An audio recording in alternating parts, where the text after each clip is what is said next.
तो आप 9वीं फेल क्यों कहते हैं? भाई रजत जी, आप बताइए, आप पत्रकार हैं तो मैं आपको क्या कहूँ, वकील कहूंगा? भाई आप पत्रकार हैं, मैं आपको पत्रकार कहूंगा। तेजस्वी यादव 9वीं फेल है तो इसे 9वीं फेल कह रहा हूं।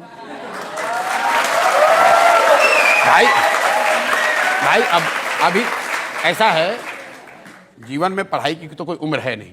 अभी से पास हो जाए, 10वीं पास हो जाए, मैं उनको 10वीं पास करने लगूंगा। इतने लोग हैं जो, अरे मैं जो नहीं पढ़े लेकिन अच्छा, जैसे कामराज थे, बिल्कुल पढ़े लिखे नहीं थे, लेकिन उन्होंने कांग्रेस की अध्यक्षता चलाई, इंदिरा गांधी को प्राइम मिनिस्टर बनाया। देखिए मेरी बात आप जमीन पर सुनिए, मैं ये नहीं मानता हूं कि पढ़ाई होने से ही लोग समझदार होंगे, ऐसा मैं नहीं मानता हूं। लेकिन कई बार क्या है कि आपकी आर्थिक सामाजिक स्थिति ऐसी होती है कि आप पढ़ नहीं पाए, आपको पढ़ने की सुविधा नहीं मिली।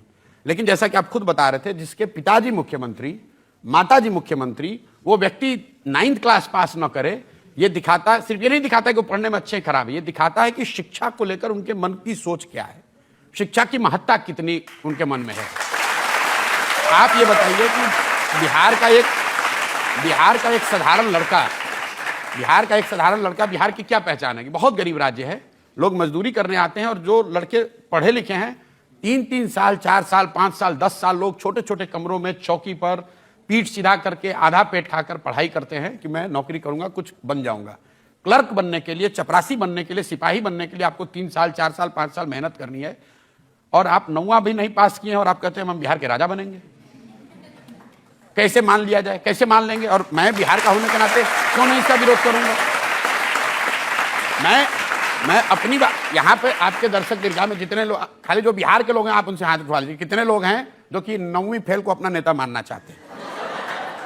मैं तो रोज गांव में चल रहा हूं, मैं तो लोगों को यही कह रहा हूं भाई।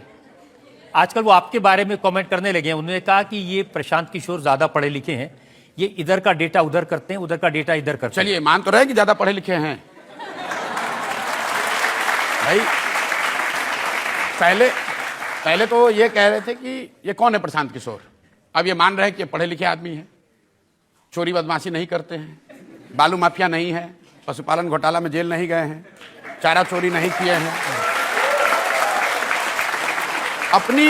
अपनी बुद्धि से अपने प्रयास, मेरे माँ बाप कोई मुख्यमंत्री प्रधानमंत्री हैं नहीं, मैं बिहार के सरकारी विद्यालय से पढ़ा हूँ, बोड़ा पर बैठ के विद्यालय में पढ़ा हूँ, वहां से उठकर पढ़ाई के बल पर अगर मैं जहां भी पहुंचा हूं, देश में जो बड़े बड़े अपने आप को सूरमा समझते हैं, उनको तकलीफ होती है तो कुछ थोड़ा बहुत मेरे बारे में समझते होंगे, तभी मेरे सलाह लेते हैं। तो वो तो सब सरस्वती का देन है, तो हम लोग सरस्वती के उपासक हैं, और वो आदमी जिसको सरस्वती से कोई लेना देना ही नहीं है, तो हमारा उनसे तो कोई रास्ता हो ही नहीं सकता है। ये लोग तो मतलब जिसका आप कह रहे तेजस्वी यादव, भाई हमारी एग्जिस्टेंस ही सरस्वती से है, हमारे पास दूसरा कुछ नहीं है, ना हमारी जाति है, ना हमारे पास पैसा है, ना हमारे पास परिवार है, ना नाम है, हमारे पास सिर्फ बुद्धि है, और उनके पास सब है, बुद्धि ही नहीं है।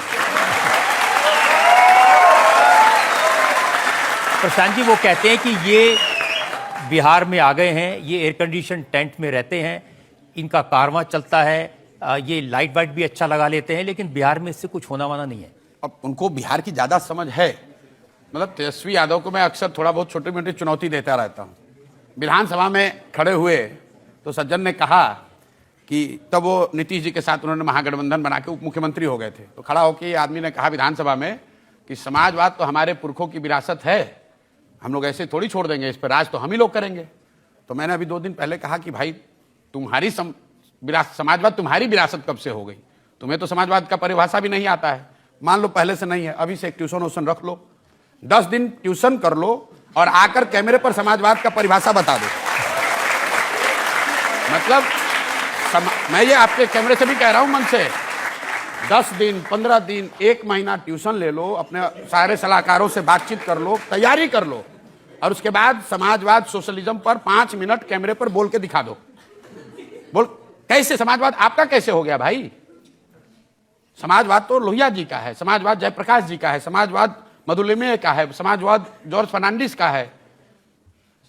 इनका समाजवाद कब से हो गया? जिसको समाजवाद का परिभाषा नहीं आता, कहता हम समाजवाद के नेता हैं।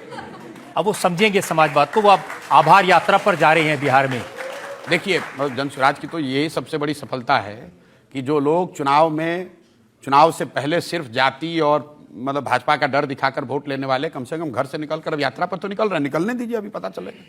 और यात्रा में कुछ शर्तें रखी, उन्होंने कहा कि ये जो हरा गमछा बांधते हैं आरजेडी के कार्यकर्ता, अब वो गमछा नहीं बांधेंगे, हरी टोपी पहनेंगे।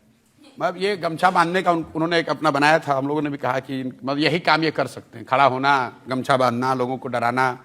इससे बिहार सुधर नहीं सकता है। और बिहार के जो यंग लड़के हैं वो इन चीज़ों को बिल्कुल सिरे से खारिज कर रहे हैं। आप 30 वर्ष से आप और मतलब आपके पिताजी और नीतीश जी ने शासन चलाया और बिहार की जो दुर्दशा है हम लोग देख रहे हैं। हमको तेजस्वी यादव से मतलब नहीं, हम किसी के विरोध में नहीं है। मैं ना तेजस्वी यादव के विरोध में हूं, ना भाजपा और नीतीश के विरोध में। मैं बिहार के पक्ष में हूं। बिहार बदलना चाहिए, मैं ये कह रहा हूं, चाहे जो बदले। और रजत जी, मैंने ये भी कहा है कि भाई मैं तो नेता हूं नहीं, आप, मेरी पहचान देश में क्या है कि ये पार्टियों की मदद करते हैं और ये आदमी चुनाव जिताते हैं। तो मैं बिहार की जनता को ये कह रहा हूं कि तुम पार्टी बनाओ, हम तुम्हारा मदद करेंगे, जब दूसरे को जिताते हैं तुमको भी जिताएंगे।